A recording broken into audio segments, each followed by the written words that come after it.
यानी दीदे खुशियाँ का चांद आने वाला है। हो रहे हैं अब रुखसत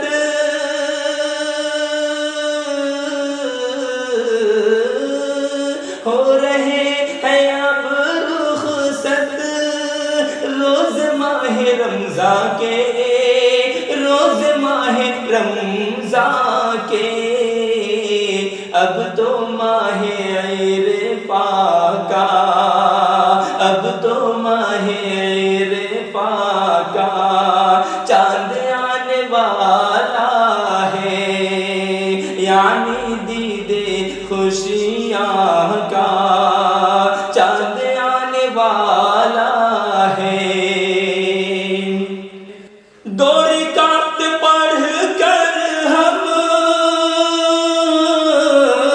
दो रिकात पढ़ कर हम ईदगाह से लौटेंगे, ईदगाह से लौटेंगे।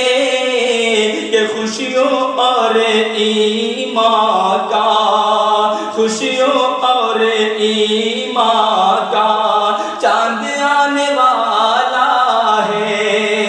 खुशियों और ईमान का चांद आने वाला है। पाएंगे सभी हमदम,